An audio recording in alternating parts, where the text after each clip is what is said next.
Hello and welcome, everyone. This is the March Community Engagement and Communications Committee meeting of the Universal Health Plan Governance Board of Oregon. We're glad that you're here.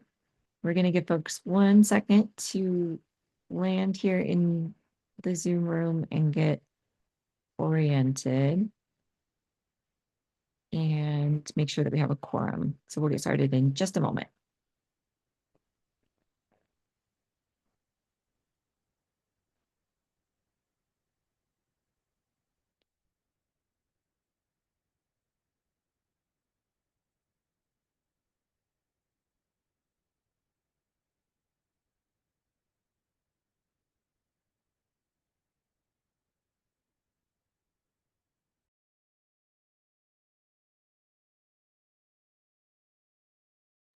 And thank you to our Spanish interpreter, Roy. Thanks so much for being here.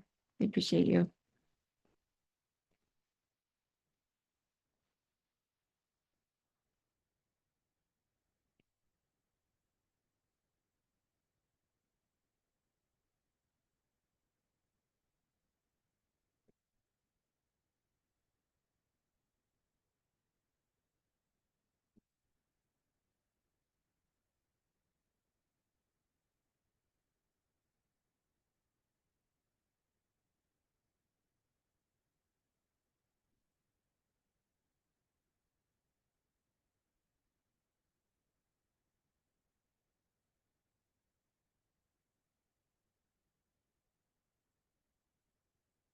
So Roy and Fabio are here to interpret for us. If folks, while you're waiting, if you want to go down to your toolbar, either at the bottom of your screen or the top of your screen, depending on how your Zoom is set up, and click on the world icon, which is the language, where you can choose your language, and you can choose English or Spanish, and that will help the interpretation to work correctly for this meeting.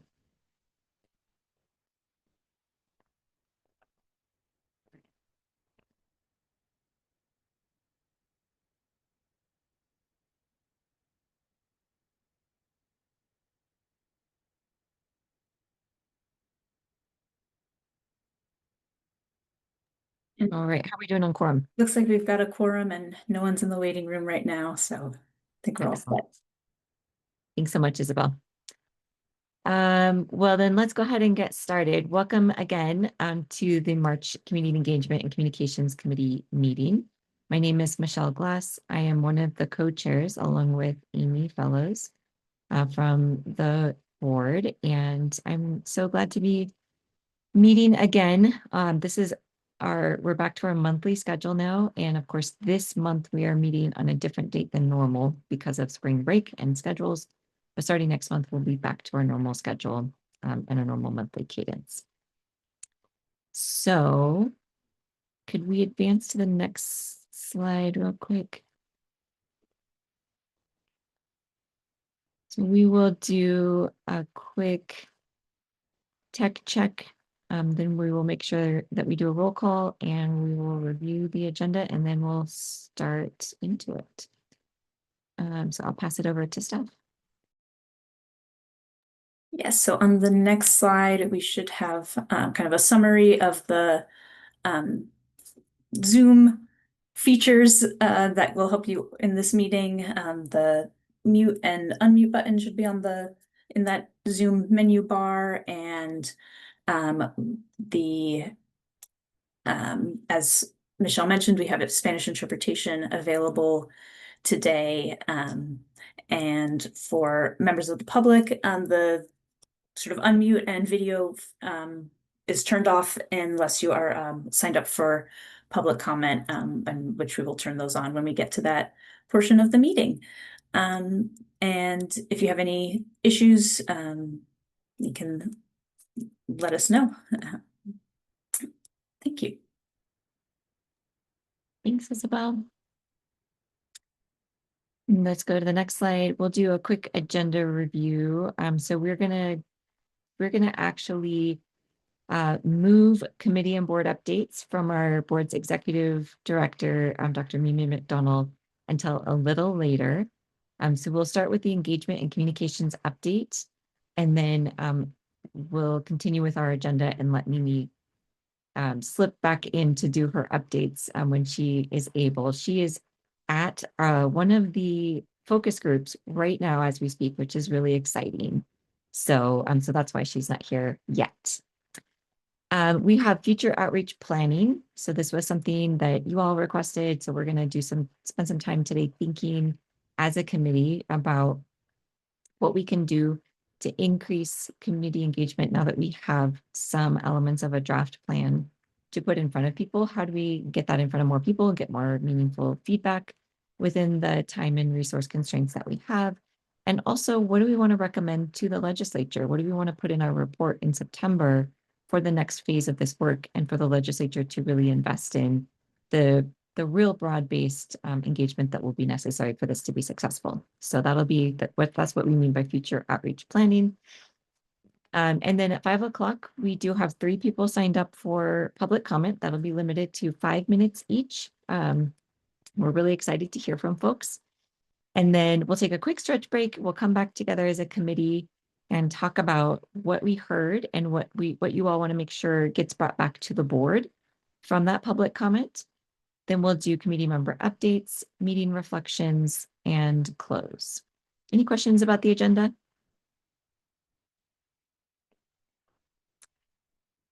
All right, hearing none, we will move Did we past. do roll call? Oh, I'm so sorry. Thank you so much, Amy. Thank you. Yes, we need to do roll call. Pass it over to you, Isabel. Michelle Glass, Here. Amy Fellows, Grace Huckog, Here. Mickey Dirting, Here. Juan Pablo Villalobos Garcia. Don't see Juan Pablo. Colin Stackhouse. Here. Max Brown. Max Brown, I see you if you're able to unmute, and if not, we'll come back. All right, we'll circle back. Jensina Hawkins.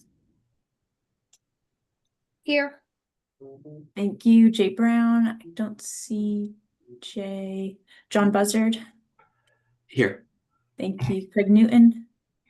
Here/present. Juana Yetsenia, excuse me, Hernandez Solis. Here. Thank you. And Jocelyn Ogden. Don't see Jocelyn.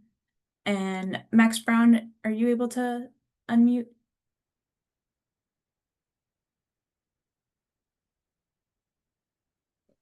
Yep, here. I just had to do some technical things. Sorry about that. No problem. Thank you. And that's quorum.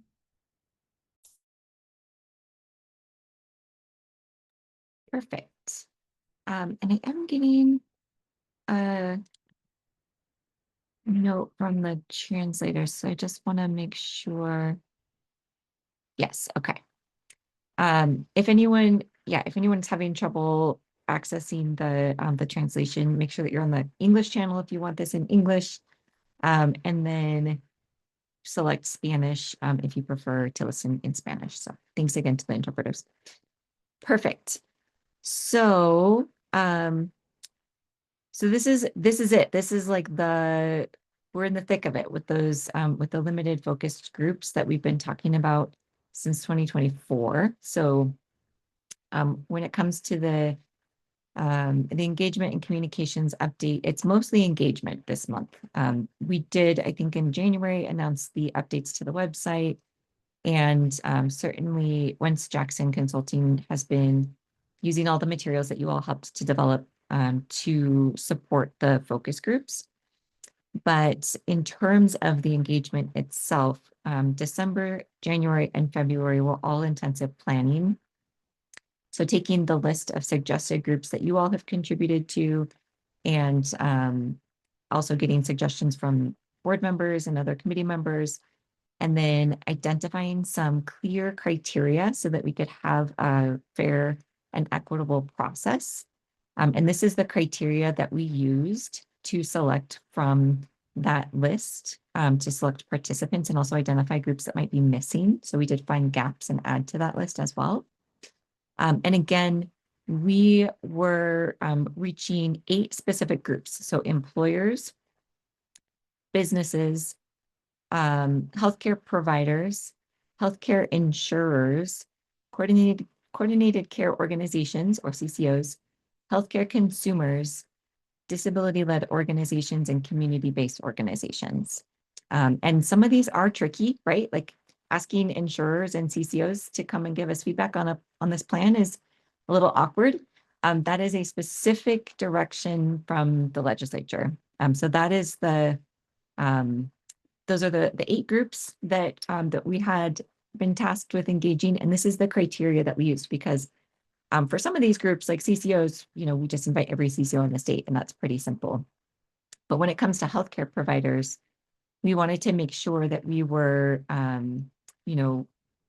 reaching people that reflected geographic diversity, centering groups that would be impacted by this that maybe aren't always included in processes like policy development.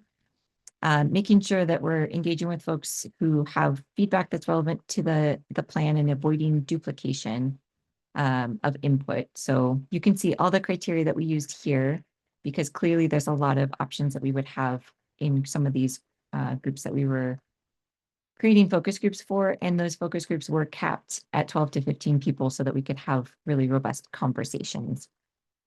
So again, as a reminder, like we've been talking about, this is not a full community engagement process. And even within these 8 categories and using this criteria, we won't be able to capture every voice. But this is going to give us some important feedback, and it'll be written up into a report and brought back to this group for discussion, and also brought back to the board to make edits to the draft design. So first focus group is today, started at 3 o'clock. We're really excited. There's 2 more tomorrow, and we're on a really fast timeline now. So through the end of March, we're going to have all of the focus groups. So multiple focus groups every week, and basically all of the staff resources, all of the volunteer, CECC board member resources, plus consultants are all hands on deck to support this process right now. So I'll pause and see if there's any questions, and also Amy, if I missed anything that you'd like to add. Nope, I think you got it. Colin. Hey, that's very exciting that it's starting. Can you, if you already told me this, I have not tracked it, but are there more than one consumer focus group, or was it just down to one session for consumers? There is more than one planned consumer group. Yes. Yep. I think that one, it actually ended up being 3. There are 3 groups for that one. Yeah. Other questions?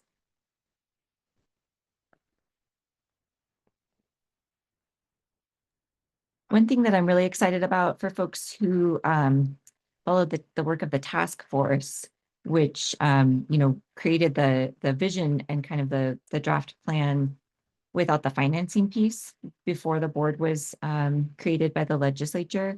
The task force did some great engagement in 2022, and it was really challenging. It was like during COVID, and it was all remote, and there was a lot going on. But they invited the health insurers to the table, and the health insurers all declined to come to the focus group and instead wrote a letter.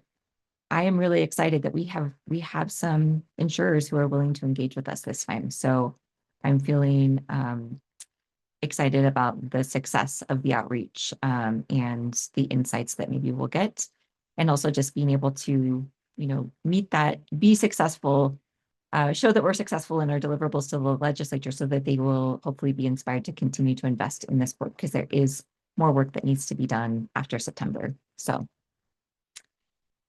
all right. If there aren't any more questions. And I don't think you said it, but the part about the community engagement, the kind of the output of these is going to be a report created by our community engagement consultant, and I'm trying to remember if that's coming to the, is it the April or May board meeting? I'm blanking on the timeline on that at the moment, but I think it may end up, because it'll come out, I think, between the April and May board meeting. yeah, that's right. And we might have to have a special meeting just to go over That's it. right. That's what we were talking about. Yep. Colin. Thanks. Yeah, I need or I'd like more reminders. If is memory serving that none of the 9 governance board members are attending those focus groups? It's just great. It's just the consultant team. Cool. And And then am me. I, pardon? And Mimi, our executive director, Oh, perfect. Yeah. Dr. McDonald. Right. And the other reminder that I'm asking for is my recollection is that this committee is going to see some of those focus group results to a degree and work with that data to some degree. Am I misremembering, or is that a part of what our work will be doing after the sessions are done? So we won't get the raw data, but we will, the report is going to come here and we're going to have a full discussion in case the CECC has specific recommendations to the board based on that feedback. The board will also be looking at it, but I think it needs to go back to the committee, all the committees, and be considered at the committee level and fully discussed, as well as at the board level. So it will definitely be coming here for that discussion and any recommendations you all have. Thanks for the reminder. Yeah. And just to, thanks so much for bringing that up, Colin. I think just for the folks who are on the call today or who may watch the recording in the future, the reason it's important that board members aren't in the room is we're trying to create an environment where people feel comfortable sharing their real feedback and asking questions. And Oregon is a small state, and we just wanted to make sure that the process had as much integrity as possible. So board members are not there so that for 2 reasons. One, so we don't create any kind of concern about knowing who said what specifically, so that we can get the real feedback we need to stress test this plan and make improvements. The other reason is so that we're so in the weeds, some of us, we don't want to bias the process or bring in more information to one group that another group doesn't get. So we're really trying to make sure that the process has as much integrity as possible. So we have a standard packet of information that that goes out to everyone that participates. There's a standard PowerPoint, and the executive director of the board is there to answer any technical questions that the participants might have. And then and of course the consultant is there to facilitate. And then when the report is written up, again, it will be anonymized kind of feedback, like here's the themes, here are the questions that were raised, here's what people liked, here are the concerns that people had. And it's not going to say, and then Colin Stackhouse said blah blah blah. So we're really trying to design a process that people trust and feel comfortable engaging in. So just wanted to share why the board members weren't in the room, even though of course all of us would love to hear the feedback right there in the moment. It's really important. So thanks, Colin. All right, any other questions about that process? Mickey. Hi, sorry, I'm off camera. I have allergies and I look horrible right now, but I have a question. So if folks wanted to provide input, random, do they send an email, fill out a form? Where can they go to provide input, whether that's a city manager for a city or a small business or just, a neighbor? That's such a great question. I'm actually wondering, would it be okay, Amy, if we took down the slides for a moment, and then maybe I'll share my screen and pull up the website? Because the answer is there's a couple of ways. But one of them is within the being hosted on a government agency website. We have done our best to update our website to be as accessible as possible. So there is this public engagement. Can folks see my screen? First of all, can you see the website? Okay. Yes, So this is perfect. this is our website collectively, right? This is the Universal Health Plan Governance Board website. All the work that you all did with Wentz Jackson Consulting went into the updates that just were implemented in January, again, to help make this more accessible. So if you click up here, there's a tab that's public comment and engagement. This work, I think, actually started in 2024, if I'm remembering correctly, before Wentz Jackson's consulting contract even started. And so you all worked with the staff of the board to help to update the language on how to give public comment. So this explains oral testimony, general written testimony. There's some PDFs here. So how to submit public comment and tips on submitting public comment that again, walk people through with links and screenshots and examples, because it's, it's not necessarily an intuitive process. So this is all your work. So thank you for that. An email address if people have any questions or any problems. And all the information that folks might want about submitting public comment. Then here's the form. So it's a simple form on the website, and you can choose here who you want the public comment to go to. You want it to go to the board, you want it to come to community engagement in the communications committee. What topic is it on? Is it just written, or do you also want to offer oral comment at an upcoming meeting? So you would just fill this out, and then you can upload an attachment with your comment. Can just be, I think, a PDF. Does it have to be a PDF, Isabel? Do you know? It can be a No? PDF or a Word document or a text file. I think it accepts a lot of different formats. Perfect. Thank you.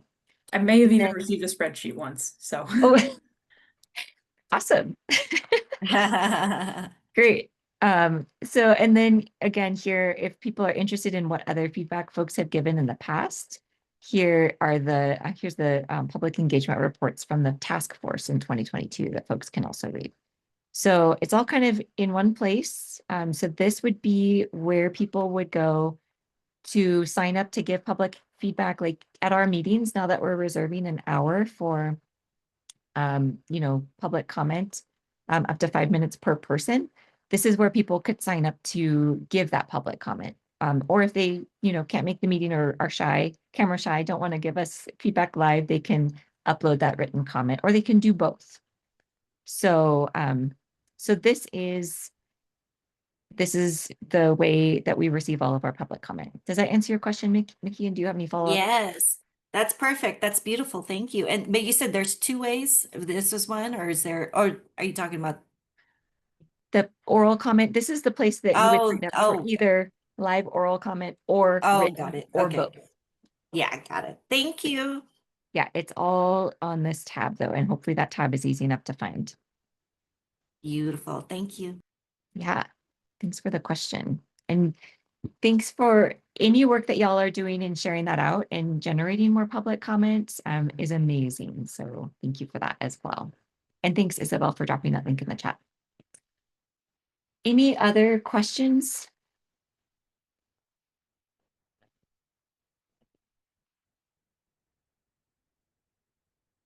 All right, let's go on to our next agenda item. Thank you, Amy.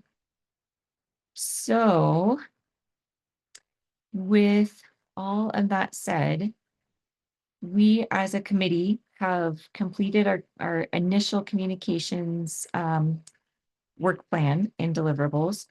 We're in the midst of the already planned kind of community engagement work that was part of the bill that created the board that we are going to, the legislature is going to ask us and expect us to be reporting back on. So we're now at a point where we can start to think outside of those deliverables and, set some priorities, do some brainstorming about what we can do in addition to engage more folks in this work. And again, now that we have kind of some of the basic elements of the plan, eligibility, benefits, financing, that we can present to folks, I think we're at a good place to do this planning. So, so one thing that I was thinking about as I was preparing for this conversation with you all is, I wonder if it would be helpful, like, would you all like to have that brought here, like kind of a recap or a summary presentation of what those plan design elements are? Would that be something that this committee would be interested in a future meeting? I'm seeing a thumbs up from Colin. I can't know find that- my thumbs up, but I got one too. Okay, great. And I think that was Mickey. More thumbs up from John. Yes, Mickey Dirting and John Buzzard. Thank you. Okay, so we can definitely schedule that. I'm realizing that we haven't brought that to this space yet. So although it is hot off the press, it just got finalized last month. So that would be why. But yeah, I'll just open it up. Thank you, Grace. I see that your thumbs up as well. So we'll definitely make that a priority.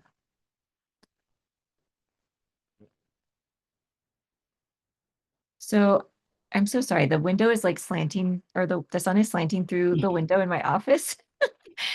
I'll try and fix that. But again, we can brainstorm here. I think it's fine to just, come up with ideas. I just want to say, like, there may be constraints. There may be things we can't do, or we can't do officially as a board or a government entity for various reasons. But I think that we can brainstorm pretty broadly and then figure out what can move forward. And there's also things that we've run into roadblocks with the board doing for various reasons, capacity, some legal, reasons, public meeting law restrictions. And so partners are picking up some of those things. So I think if we come up with ideas that even if we can't move forward with all of them as a board, I think that there are other groups and partners externally to the board that could also potentially be inspired by this conversation. So I would invite any committee member that wants to start this conversation about how we reach more folks with the plan. Go ahead, Nikki. You'll have to forgive me, but I can't recall. If, for example, a group of community leaders in a certain area, let's say Central Oregon, so that's Tri-County and Confederated Tribes of Warm Springs, is it possible for them to request a meeting with one or all the board or committee, or is there a form they fill out? That's a great question, Mickey. I think if there was a group like that anywhere in the state, they could certainly reach out. We couldn't get the whole board there. Yeah. I would start there for a couple of reasons. One, it would need to be a public meeting. We'd have to notice it. We'd have to make the agenda public, et cetera, et cetera. And then we would have to only discuss meetings that were on the noticed agenda. So it gets really tricky when we start working with the whole board, because then we have, really important transparency laws that are there to make sure that the public has access to that conversation. A single board member can give an update or have a conversation with a group like that. I've done a couple with the Southern Oregon with a group in Southern Oregon who've wanted updates on the board's work. And I know other board members have done that as well. And when she has time, which is pretty tricky right now, sometimes Mimi will do speaking engagements as well. So I would say, tap whoever you have the closest relationship with, or you can email the main staff email. But, I would say, I can only speak for myself. I would be happy to try and make something like that work. But it would be with a single board member, or coming and, certainly a group could organize to come and join us here at 5 p.m. and multiple speakers could give public comment, all in a row. If there were things they wanted to raise to the board, they could write a collective letter to the board and submit it as public comment. I think those would be the options. Great. Thank you so much. Very helpful info. Yeah, thanks, Mickey, for the question. Colin. Yeah, I would love to spend a little time talking about the Healthcare for All Oregon town halls that we're coordinating to feature the work of the governance board in the month of April, which I think at one point it was a conscious decision to have this your pressure cooker of your March focus groups, and then this our pressure cooker of our April town halls. But anyway, it's just funny that March and April are both going to be pretty busy for both of us. But um, I'm really grateful Isabel was able to share my invitation to you folks earlier today. So I think in your inboxes you have like the message that I sent. Um, before I can talk about our goals and I can kind of info dump about a lot of, the things that we're considering, but I'm curious if anyone has questions about what we're doing for our town halls and before I spend a minute or two talking more about it. Cool. Yeah, so may I share my screen just to show something? If that's okay. Yeah, Okay, go for sweet. it. And just to connect this conversation to the Mickey's conversation, Mickey, there's going to be a town hall in Bend, so that would be a great thing to turn folks in Central Oregon out to. Woohoo! Yeah. Are you guys able to see this? This is like how we organize both public facing events and also volunteer events, but these are all of the town halls that we're pushing forward. So there's 7 in-person town halls and then 1 virtual town hall. And in the link that Isabel or the message Isabel was able to share, the registration pages are these are just the registration pages. So if you were to go into the Portland one, you can see the list of speakers. So we've got Mary Lou Henrich from the governance board and also Mike Leahy coming on that April 8th event. And then Representative Travis Nelson and then Jackie, who's the Portland chapter chair, are 2 of the speakers. And so each of the, oh, sure, yeah, Mickey, I'll share this link. So each of the different in-person events have a slightly different speaker. Like Amy has committed to 1, Michelle has committed to 2 events. And yeah, we're sort of, I mean, it's happening. We're really excited. Oh, excuse me, wrong place. So Mickey, here's that list. What am I trying to say? I think that it would be really great if there was CECC engagement at these in-person events. And an idea that I had or that another intern brought up was like potentially the idea of tabling at these things. So we're trying to bring in community partners at all of the in-person events, but there is no like the governance board doesn't have the staff to like send Isabel to 8 events like with a table that's like questions about the governance board. But members of this committee are super plugged in and able to like communicate effectively. So that's one idea where members of the community engagement committee could plug into the town halls. Yeah, we also have a virtual event which is in on April 21st, and there's no designated speaker. Like usually we'll have a Healthcare for All Oregon, speaker, but it could be interesting to have a member of this group speak to anybody who's attending that virtual event. I think Mimi's also going to be there. But yeah, I can go on for a long time about our goals, and we're pretty excited about this opportunity. But are there questions or yeah, thoughts from this group about these potential town halls? I mean, they're not potential, they're happening, but potential CECC engagement.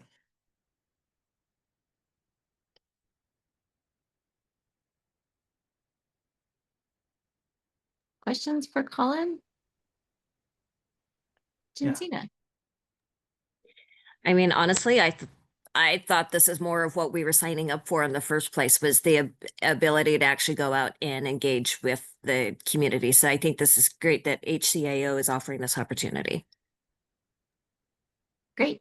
That sounds like maybe Jensina are you going to be able to plug in Jensina? I guess that's one question I have is like, if CECC members are interested in plugging in, what's the next step, Colin? Because it sounds like there is interest. Good question. Yeah. And since it's just a month away, it's pretty wild trying to throw it all together, but we're having weekly Wednesday meetings. So, and that this was all included in the message that Isabel shared with us. So there's a Wednesday at 7 p.m. Zoom call if you want to join. And you can also email me and our town hall coordinator, Courtney. I'll put her email in the chat, but her email is townhall@hcao.org.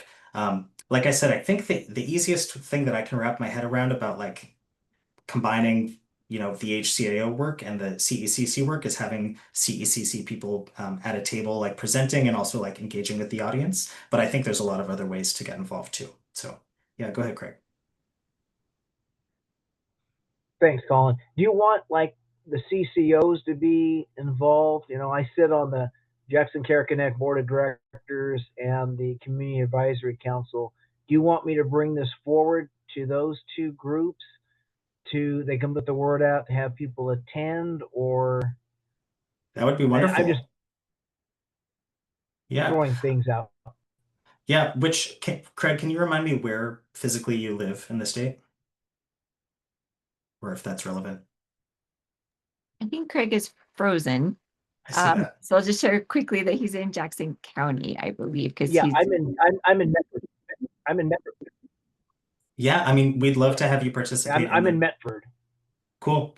We would love to. Yeah, that sounds like a great idea to encourage them to attend the Medford event, which is at the Medford Library on a Sunday afternoon. So that'd be great. And then, frankly, as much, Craig, I can connect you with the two coordinators that are working on this in Southern Oregon, and maybe the three of you, could come up with some other ideas about ways to get involved. So I'll make a note of that. And yeah, and just a reminder, for our separate focus group process, all the CCOs have been invited. And then for the consumer one, we've been inviting some folks from the CACs, the community advisory, like the Medicaid user folks. So multiple ways for them to engage. John. Oh, you're on mute, John. Of course, someone has to be muted in every Zoom meeting. It's a requirement. So Colin, you mentioned your email, and I kind of had looked at that earlier, and I just wanted to ask about those Wednesday meetings. If, for example, there's a meeting tonight and I wasn't able to attend that one, would it be okay to kind of join in starting next week? Totally. Yeah, that'd be great. Okay. Yeah, thanks. Thank you. Perfect. Any other questions for Colin? And thanks, Colin, for all your work on this and for bringing it forward. Yeah, I'd like to bring up one other topic, which is that we are planning on doing some sort of survey to the attendees, and so that's a component that maybe members of the CECC could weigh in on. It's sort of, to a degree, a lot of those questions about like, would you support this if your taxes were lowered? Would you support blah, blah, blah? And so that plan is still in development, but I think there's capacity for folks on this call to weigh in on that. So you're welcome to. Awesome. Thanks, Colin. John. Sorry to speak up twice in a row, but Colin, sorry, I missed that part that you were just saying what that question was. You mentioned about taxation. Where would that go, or would that be part of the town hall, or what was the context for that question? Oh yeah, I wish maybe I shouldn't have said that. I'm not developing the research survey; other people are. Maybe I misquoted what they're intending. But the hope is to ask 10 to 20 questions to attendees that then we'll collate and bring back both to this committee and to the governance board. Gotcha. So Gotcha. Probably slightly different questions than the focus groups, but just sharing information. So yeah. Perfect. Really exciting. Okay. Well, now that everyone's kind of warmed up and hopefully you're percolating on some of these ideas, I do want to pivot to Dr. McDonald, who is with us now. And hopefully she's had a chance to take a breath after the focus group. But maybe is now a good time to do the board and committee updates, and then we'll get back to this conversation if there's more. Yeah, absolutely. So hello, everyone. Hope you're having a good afternoon. To kind of bring everyone up along to what's happening with the board, at the last board meeting, the board went over kind of the committee timelines and the board timeline. So as you may have heard, some of the committees will be wrapping up their work this month. So plan, design, and expenditure, operations, and also finance and revenue are winding down. The transition committee is starting up, and this mighty committee is, on which we're so grateful to, will be continuing on, which is terrific. There is, at the last board meeting, also, we went over the Milliman report kind of in a little bit more detail and to make sure that people had an understanding of the expenditure estimates and what those were based on. So people would have a again, just a more clear picture of what potential costs are going to be with this universal health plan. Dr. Chun-Wei Chi gave a great report out on international universal health plan efforts. And there was also a proposal put forth regarding subrogation, which is essentially the ability of, say, for example, a universal health plan to be able to certainly cover the cost to a provider directly of any healthcare they deliver.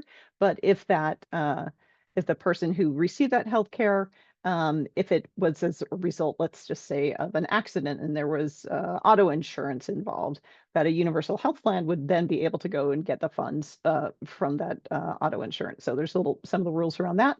More about how the enrollment process will happen, and then a little bit more detail around the behavioral health payment proposal. Coming up, also because of finance and revenue, what will be coming up is again the operating revenue strategy. It will be finalized as far as it is at the Finance and Revenue Committee. I think there will continue to be changes as we're moving forward.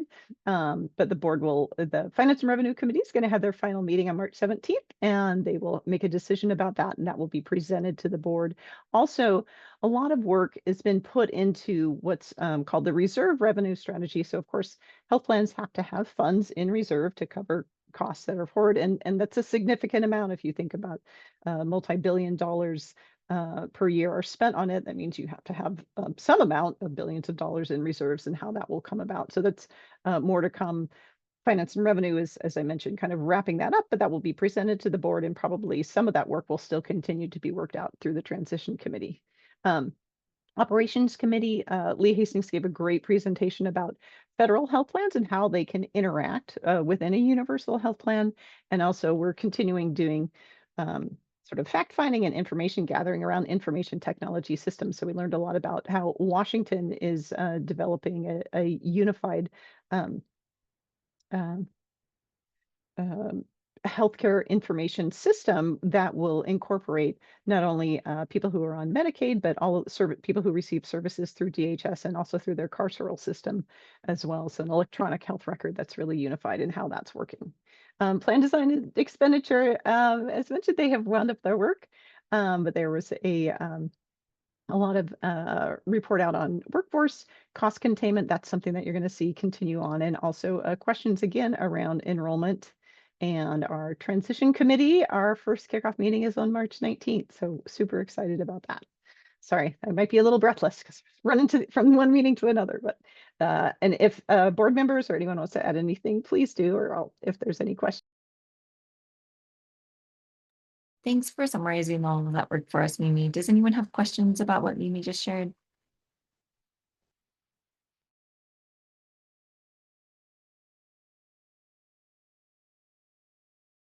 Colin. Yeah, this question, I guess, is also related to my own personal concerns, or I'm so glad that the governance board, came to a decision on the last meeting about eligibility, right? And so the recommendation I think you guys have going forward is that it's anybody who, upon attestation of intent to live in Oregon, or attestation that I do live in Oregon. I'm just really curious how we can expect that conversation to play out, or even if we can predict what, to me, that seems really easy for somebody to engage with the system, which, part of me really does want. And also there's concerns about people just crossing the border and immediately saying they're residents, right? And so can anyone speak a little more about what maybe we expect? I don't know, what to expect with that decision. That's such a great question. And actually, Colin, at the very last plan design and expenditure meeting, that question came up, and the question had to do with, well, is everyone immediately eligible for everything a universal health plan offers the moment that they attest to living in Oregon and being eligible? And the committee debated it, and there's been a lot of back and forth, and Now, certainly nothing has been written up even into a specific proposal, but the Plan Design and Expenditure Committee was in favor of consideration of, I think I've qualified that enough, that there might be a time period in which some services would not be available. Now, of course, any emergency services, anything related to maternity care, certain things would automatically, again, you walk into the state and you're eligible for those. But there might be a potential for some things like certain types of surgeries that maybe are, can be, that are considered elective, that those people there may need to be a waiting period. So just more to come. I guess that was a really long way to say more to come, but it's a great point. And because there is concern about that, about, I don't want to call it abuse of the system, because goodness knows people need their healthcare, but about that, the potential for a lot of drains on the system. Let's put it that way.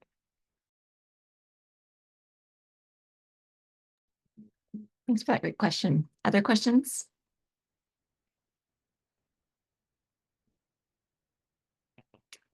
Great.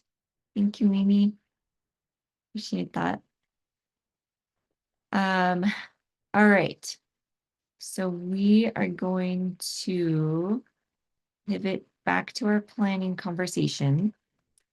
And I'll open it up again. We have about 13 minutes before public comment is scheduled to begin.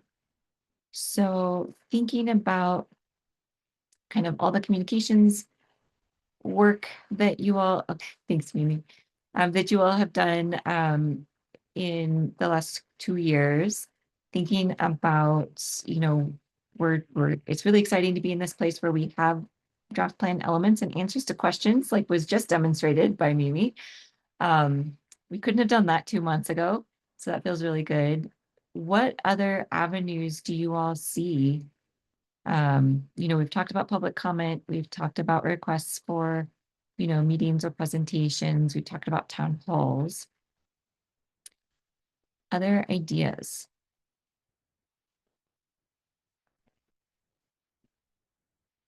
Colin. Yeah, I think maybe 2 ideas. One, I'm curious about the capacity to do for the governance board or you, Michelle, and Amy to like do interviews on, it's more volunteering of your time, but doing interviews on television or places where they can reach kind of a broad audience like really quickly. That's sort of maybe one path worth discussing.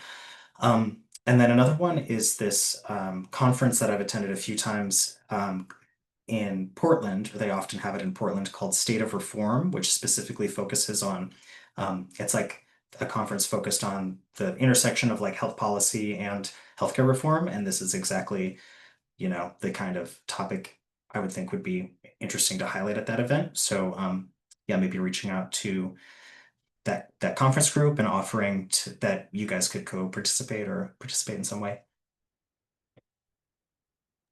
Thanks, Colin.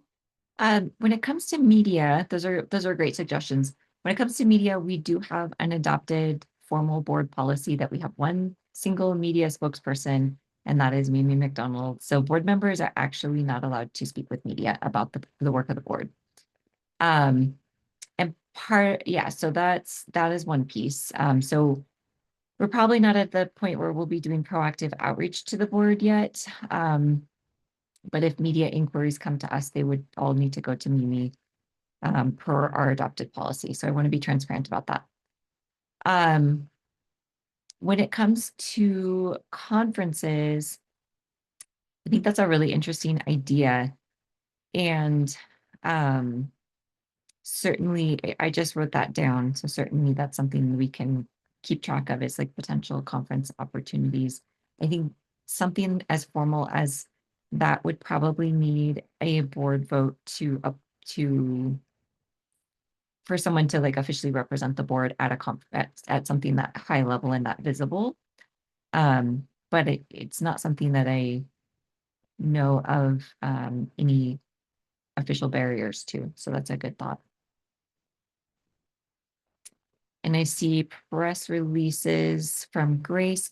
I think when we're I think there's like a question too, and I'm curious what you all think, like the legislature has not chosen to invest in, like the legislature has really been waiting for this financing piece to just, to see how viable it is. They knew what the task force said the benefits should look like and the eligibility should look like, but the question of how we pay for it had not been answered. And that took a lot of spreadsheets and deep work with actuarials and all those things. So I think that once the legislature is able to see the viability of the plan, then one question I have is like, how do we get more public engagement? Like, does the legislature fund a survey? Does the legislature fund a statewide listening process that is, really robust and covers the whole state? Like that, to me, like that's a missing step. And if we go to the media before we've done that engagement and been able to hear more, I worry that we could that could maybe backfire. So that's like there's some questions in my mind around like how do we make this work? How do we make sure we've heard any concerns, understand where Oregonians are starting at before full court press? And I see Nikki's hand. Did I miss another hand? Oh, sorry. I was just gonna have an idea to share. I Please. wasn't gonna piggyback off the other conversation. Yeah, no. I have a new idea. And I don't want to butcher it. So, if there is some interest, then I could invite the professionals in. But I don't know if anybody has heard of community assembly or civic assembly. And it's similar to kind of like a jury duty selection. So I've been in local government for about 15 years, and you have town halls, you have council meetings, you have focus groups, and usually what you have are the usual suspects that come to those events, or they're, particular groups that have interest in a particular topic. Here at Civic Assembly, it's really randomly sending out invitations, just like you would with a jury duty. You're getting random invitation to participate, you get selected, and then you could randomly select folks and balance it so that it's, it could be a healthy number of Republicans, a healthy number of Democrats, and, there's geographic equity. And there's also stipends and childcare that's provided because some folks, they might be working 3-4 jobs, and, inviting them to participate in something would mean losing their salary for that day or for that hour. And then, for a mother to, have to pay for childcare. So this is a kind of like a group that organizes that and also provides stipends so that folks that usually don't participate can participate. And I'm gonna just, oops, sorry, my dog's nudging me, trying to get out.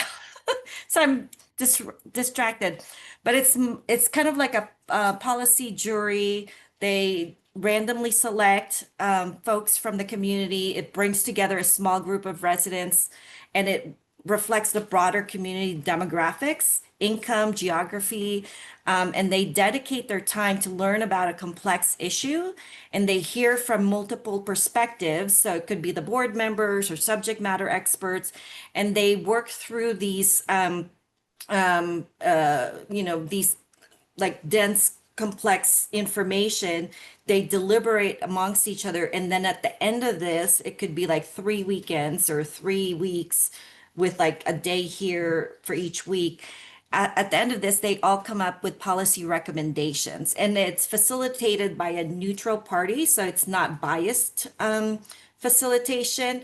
And we just had one here in Deschutes County, and that's how I learned about it, where we had community members come together for 3 different long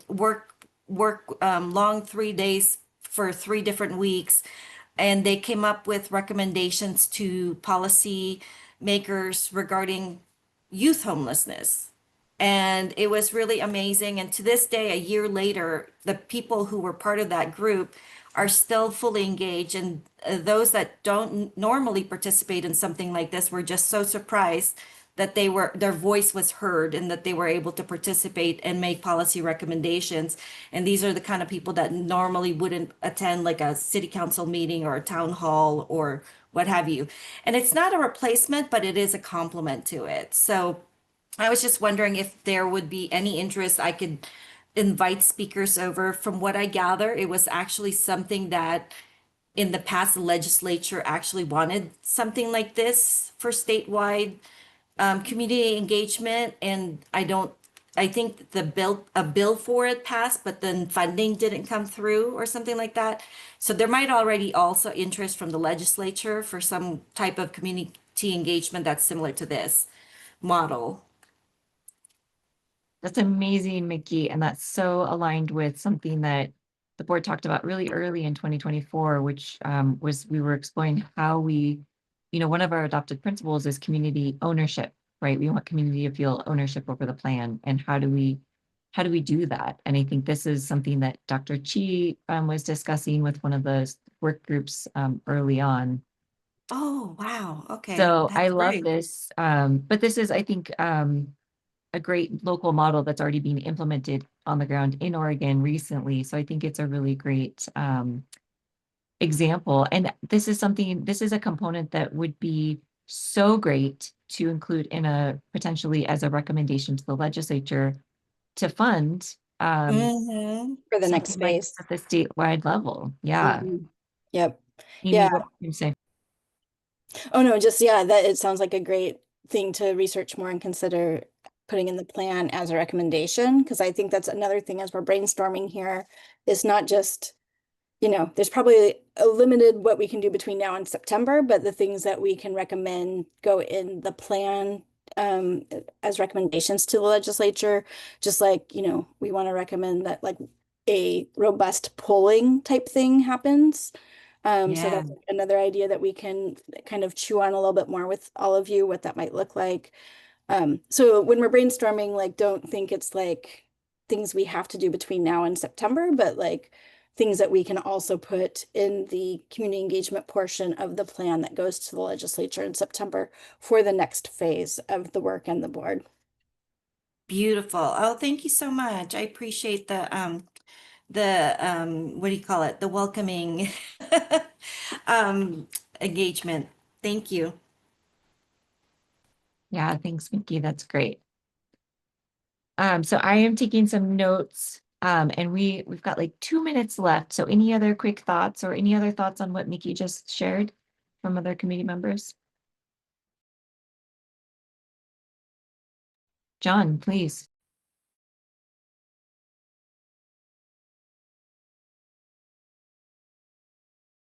John, sorry, we're not able to hear you. Sorry, that's twice in one meeting. Okay, so Michelle, to link back Mickey's kind of the Civic Assembly is super cool. I can't wait to read that New Yorker article. But to link that back to your original question and just sort of something more for us to ponder on.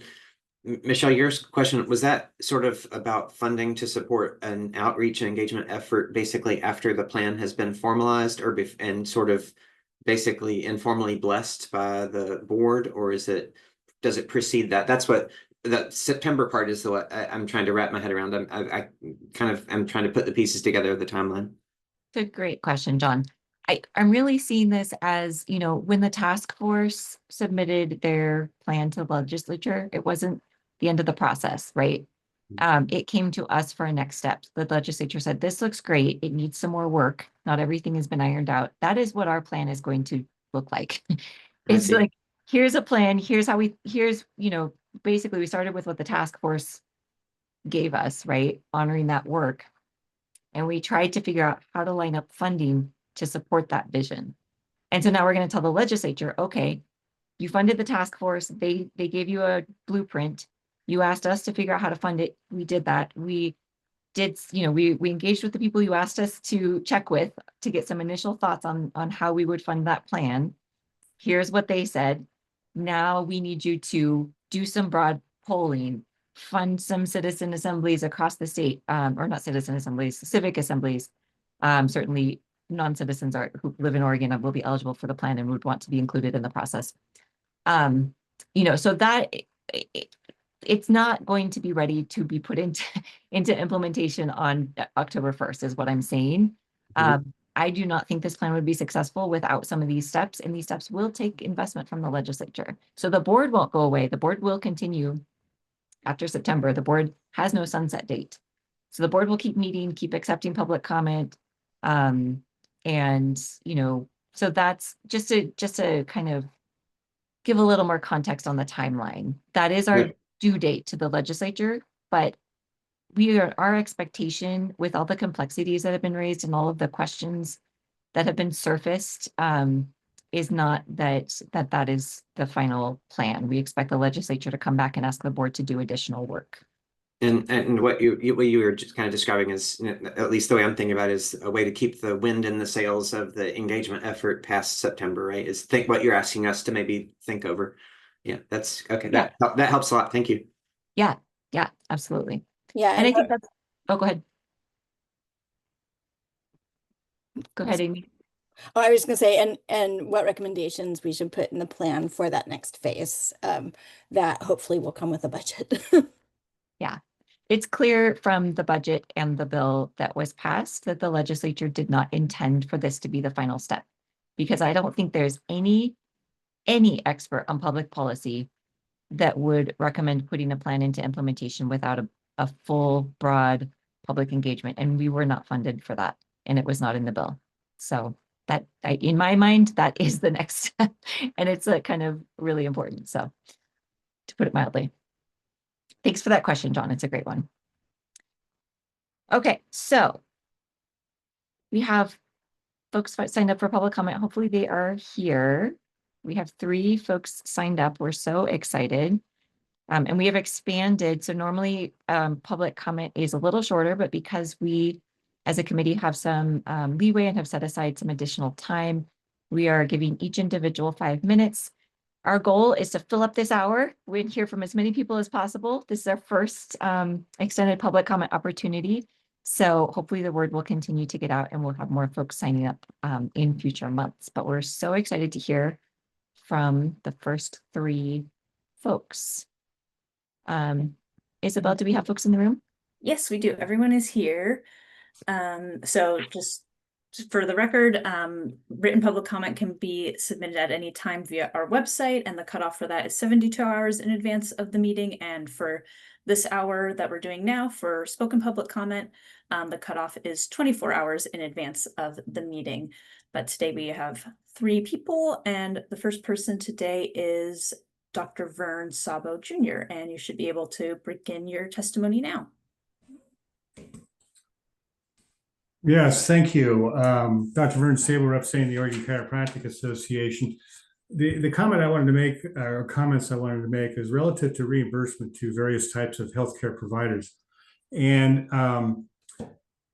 this goes back to the original language that allowing insurers, carriers, and CCOs to vary reimbursement rates only on quality or performance measures, outcomes. And and this is relative to fee for service, and that is to prompt improvement, incentivize the providers to do a good job and get end of year bonus or paid more or whatever, some kind of incentive, but to simply guard against discrimination when it comes to reimbursement, paying a healthcare provider less than another for the same covered health benefit that's within their scope of license to provide. And that intent started back in 2010 when the Accountable Care Act was headed to the Senate side. We put together a large non-MD coalition. The Accountable Care Act had gone through the House, it was headed to the Senate. And there's an old axiom in politics that if you're not in the kitchen helping to create the sausage, you will most assuredly be on the menu. So we jumped into action to be involved, and we went to Senator Tom Harkin. He agreed. He drafted what became the Harkin Amendment, which became Section 2706 in the Accountable Care Act. And in part, that refers to, I won't read the whole thing, that an insurer cannot discriminate against any healthcare provider practicing within their scope of license and or certification in that state as it relates to participation, being able to participate, being on the panels, coverage, if it's a covered health benefit, is within my scope of license to provide as a chiropractic physician, and I provide it, you've got to pay me for it. You can't say, well, we don't typically pay chiropractic physicians for that service. Those haven't been the issue. It's the reimbursement piece that has been the continued issue that has not been enforced. And the original legislative intent was, as I mentioned, in 2010. In 2012, Governor John Kitzhaber's Senate Bill 1580 and 1509 inserted, and our coalition's asking, that same language into his CCO bill. So CCO could not discriminate against any healthcare provider as it relates to participation coverage and varying reimbursement rates. Now, the intent of the varying reimbursement rates being based on quality or performance measures and not on type of providers was memorialized in a late night rules committee meeting. Co-chair was our current governor, Tina Kotek, who's the majority leader at the time and co-chair of the committee. And it was actually co-chair Representative Tim Freeman who asked Legislative Counsel Lori Freeman what the intent was. It's memorialized in the legislative record.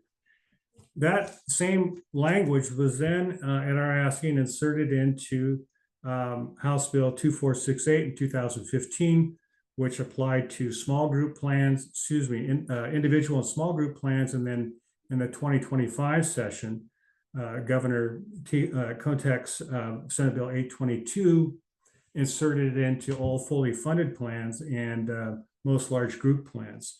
So we have that in the legislative record. So my point being is that moving forward, if we're going to get all hands on deck, we really it's important to us that continues on. That it would be best if the universal health care plan does not discriminate as per reimbursement, but looks at outcomes, looks at performance, and by health insurers, health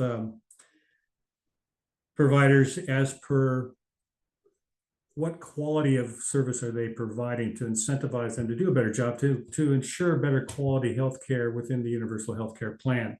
So that's my comments. I appreciate your time. Thank you.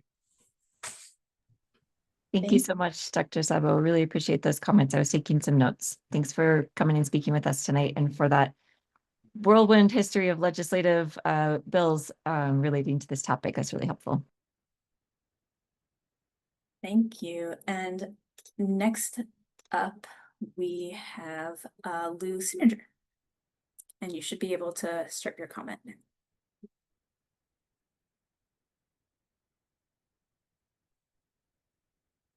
I'm just curious how this is going to work out. I'm really glad you folks are doing this. On groups, I again, I want to stress the need to reach out to unions. You could probably contact 12, 15, not you personally, but somebody could probably contact the presidents and leaders of about 12 or 15 unions and get them in one room and talk to them. But you guys go ahead. Thank you very much. Thanks, Lou. Always appreciate your participation in our meetings. Thank you, Lou. And next up, we have Bobby Hall. And Bobby, you should be able to unmute and share your comment now.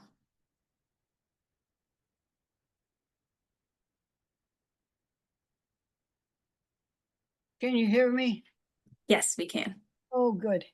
I've enjoyed this meeting a lot. I'm glad that more openings are up for people to get their comments out. And in Corvallis, there are many people who would like to take advantage, so I'm sure you'll hear from us. But what I was particularly concerned about, I've been working on healthcare for all for many years, and I experienced it when I lived in British Columbia in 1970 to 1974, actually. It was great. But I remember earlier in these meetings, you all went through many terms that you were trying to standardize, such as what is universal health care? Is it called universal health care? Is it called healthcare for all? Is it called expanded Medicaid? or what is it called? And when I'm going to many meetings, as I am here in Corvallis, I don't see that anyone understands that that will be happening. And I think it's very important that that be a part of what is told to people, that we are going to call, let's say, the kind of health plan we're working on, we're going to call it X or Y or Z or whatever. And I think that's going to be an awful shock to many of the people who've worked so hard, and they all have their own terms for it.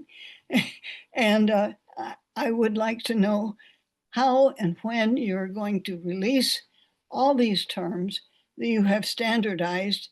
And I thought you did a very good job some months ago on doing that, actually. I thought you did an excellent job. I think you'd better give that some consideration to let people know. And perhaps that should be something that's said at every one of these meetings that you're talking about doing.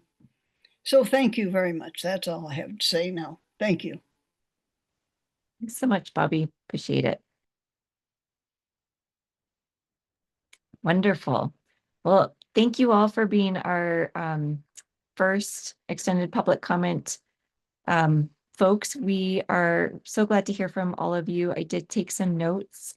And so I would suggest we take a quick stretch break unless folks want to just finish out the agenda and then finish early. Do we have any votes? Keep going or take a stretch break? I'm fine with both.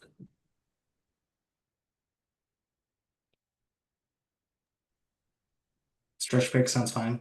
Okay. Yeah. We'll take a maybe we can come back at it's 5:13 now. Let's come back at 5:20 and we'll discuss the public comment and what we want to make sure we highlight when we report back to the board.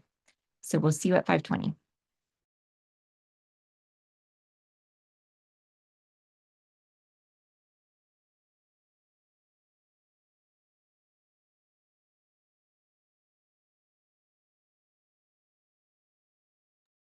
I think we've got 1 minute left by my clock.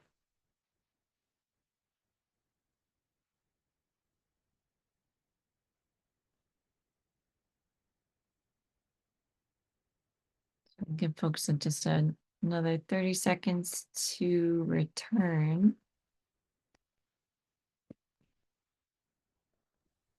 Maybe committee members can either put their hand up or put their camera on so we know they're back. I don't know, some kind of indication. Perfect. Seeing some stuff in the chat. Great. All right. So what we have left on our agenda is 3 things. One, well, committee member updates, and then maybe I'll just add this under the next one. So we have committee member updates, and then we have meeting reflection and future agenda items. And maybe under meeting reflection and future agenda items, we can discuss what we heard from the public tonight and make sure that the important points are captured so we can report that back to the board. So let's start with committee member updates. Colin, I know you already shared one.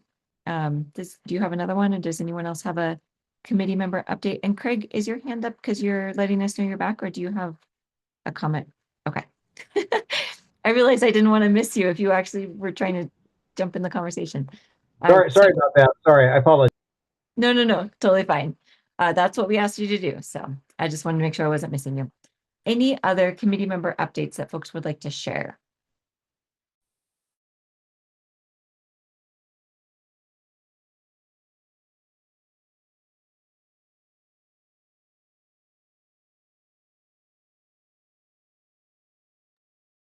All right. Hearing none, but also recognizing that some were shared earlier.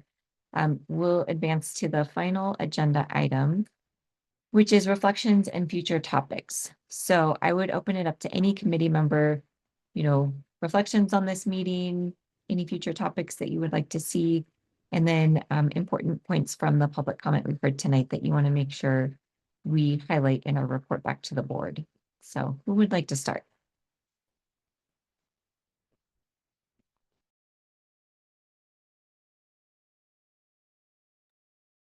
I can start.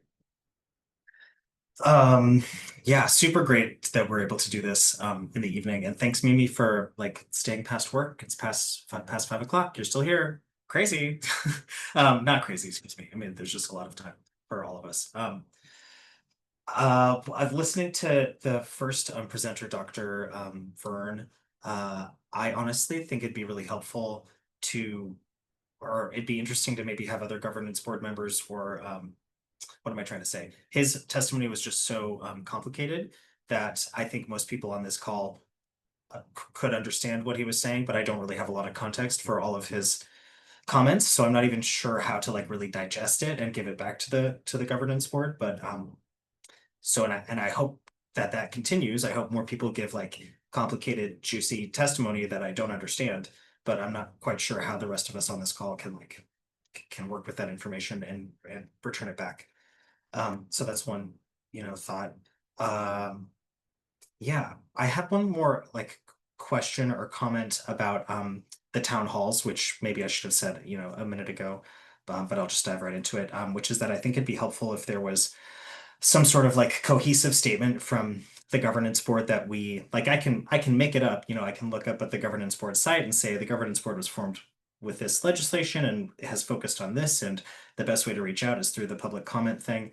But I guess I just feel like it would be nice if there was like one sort of slide or video statement from Mimi describing what the governance board or this committee might hope attendees at our town halls could also, gain from it. So, and if that's just not possible, I can make something up, but that is whatever. It's a future topic related to what we're talking about. So those are my 2 comments. Thanks, Colin, and thanks for starting us off. Just to respond to, one of those comments about, the complicated testimony. I really appreciated that testimony in the detail. I did capture like the bill numbers and things like that so that if the board wants to dig in, they can. But I will say this is testimony the board has heard as well, and I think it's a topic the board is aware of. So I think it's just helpful to understand how important it is that people are going to multiple committees and multiple, to the board and to CECC, and I think other committees as well, to raise this issue. Gives us a sense of, maybe how broadly it's felt, or, how much concern there is out there. So I do think that we're not trying to create pressure for committee members to suddenly become experts in the last decade of healthcare reform at the state and federal level in order to participate in this conversation. I think if there's testimony at that, that feels less accessible, then that would fall to Amy and I to make sure that we do some research and, put it in a digestible form to get it to the board. So I want to take that pressure off. But certainly want to welcome any other thoughts that community members have about the testimony generally without that pressure being there. So thank you. And I see Craig. Thank you. Yeah, I kind of wanted to piggyback off of Colin's comment. I like that we had 3 people speaking to us today. But I feel the same way. I think I know the answer to this question, but I'm going to ask anyway. What is the amount of, or how much are we allowed to interact with the public testimony? Are we allowed to ask questions, or are we here simply as a sounding board, taking notes and say thank you? That is, so we are an extension of the board. This is a public meeting, and we must abide by public meeting law. And the constraint that we operate within, that's different than like the HCAO town halls, for example, is that we, in order to allow the members of the public to participate meaningfully, they need to be noticed ahead of time about what topics we are going to discuss. And so if we start interacting with public comments, like, we didn't have on our agenda the way that providers are reimbursed in the draft plan versus how that's been put into law and practice in the Affordable Care Act and in recent healthcare reform efforts in Oregon. That was not on the agenda. So if a member of the public was interested in that, they wouldn't know to come to this meeting, right? So if we start interacting with public comment, basically we end up breaking public meeting law because those are not topics that we have given the public advance notice of. So our role is to answer your question and trying to give some of the why, because it's counterintuitive, especially for those of us who've done a lot of community work where you just engage, right? Like I've knocked thousands of doors and you just show up and have a conversation. That is not how we must operate. So our job is to say thank you. Our job is to reflect on that public comment and to take it back to the board and to implement it in any way that, that's appropriate. But we can't get involved in a back and forth for those reasons. That's what I assumed. I have such an exciting life. I watch a lot of planning commission meetings and city council meetings, and it's the same way. So I knew that was the answer, but I wanted to clarify it. Like, for example, I was confused like Colin. I wanted to ask the doctor what the reimbursement rates were, but then we get too complicated here about insurance and what he was currently kind of getting at. Anyway, I was confused. I was trying to clarify in my mind, but I knew not to speak up. And I wanted to, I read Bobby's testimony. I thought it was nice, and I wanted to say thank you for attending. And I like, reading your personal history there, but I know it's not our place. But anyway, you clarified things. Thank you.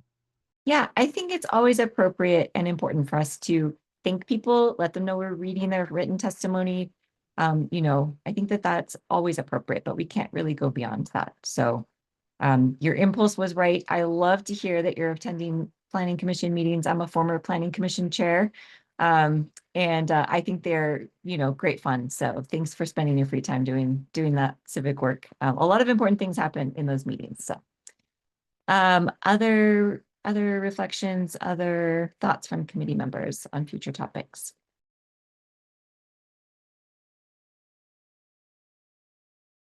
Go ahead, John.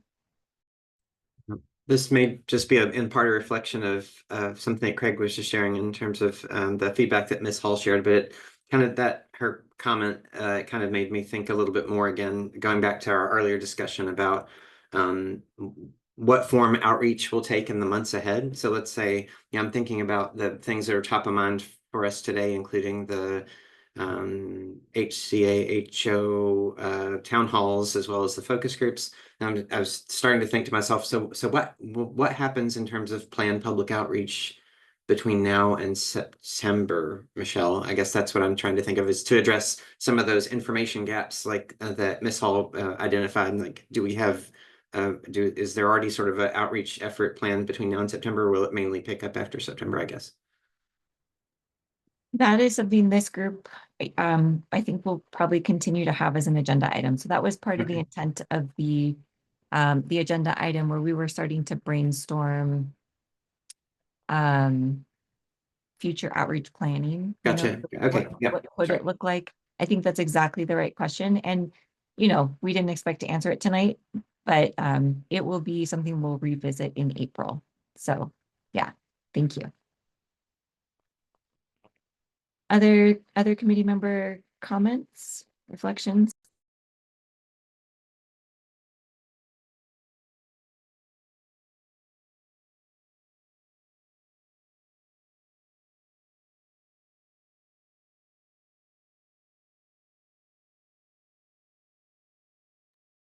All right. Not hearing any. So I think, for future topics, we do have that this group would like in an overview of the current draft plans components. So that's a future topic. Of course, we'll have the report coming back when it's available from Artemis Consulting on the focus groups. So that will be a future topic. And then if you all could help us to spread the word about this public comment opportunity, certainly that will be an ongoing highlight of our meetings. So if you have networks you can share it with, please do. Isabel sent out a great email to everyone who is signed up for board updates. So if you are signed up for board updates and you received that, that's something really easy you could just forward. Has all the information and all of the links. And thanks, Isabel, for doing that.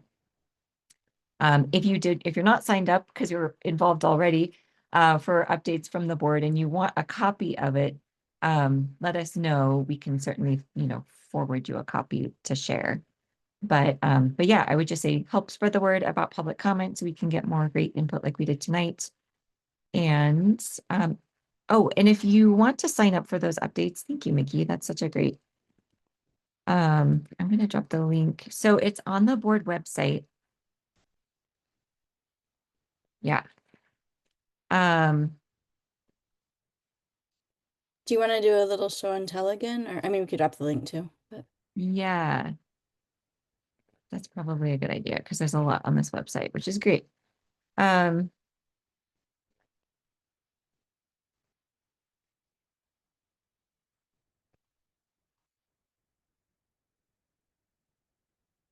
Since we've updated the website, I may need some help finding it again, actually. Let me see. Can you see my screen? Okay, we're going to find it together in real time. All the way in the bottom, in the footer, there should be something that says subscribe for email updates. All right, there it is. Thank you, Isabel. Really appreciate that. So yeah, so that would be a great step for us all to take, is to make sure we're getting those emails so we can forward them and keep people in the loop. That's a simple action that we can all take. And with that, and with so much appreciation for all of you and your volunteer time, go ahead, Colin. Thank you. Thank you. I think just to, I think that I need to ask it this way. I would like to maybe get the committee to weigh in on if it's okay for me to continue collaborating with Mimi on an intro slide for our town halls, just to make sure that the governance board is portraying itself in, like, I don't know, I just would like the thumbs up from people on this committee to collaborate with Mimi about either a slide or two about the UHPGB and or a brief video. So if there's any objection to that, let me know. And if not, I will talk more with Mimi about that possibility. Is that all right? I think we can, I know you have an email into Amy and I, maybe we can pick up that conversation because literally Mimi is booked all day, every day. Oh yeah, it's focus March. groups right now. Yeah, okay, thank you. So yes, we will see Mimi maybe in April. But I am happy, Amy and I know we owe you an email also because it's March, but we've read it and we will follow up. One thing I'll just say is, I think since board members are planning on being at most of these, it might be as simple as just having the board member do a quick welcome. I would be happy to do that at the ones I'm at. So happy to chat more, but also feeling a little protective of our very small and mighty staff team, to be totally honest. I appreciate that. Thank you. But thanks, Colin. Yeah, I know that this is top of mind and that the planning is happening now for April and that you need a response. So awesome. All right, any other final comments for the good of the order? If not, thanks again, and we will see you in April. Take good care, y'all. Thank you. everyone, Great. Bye. bye.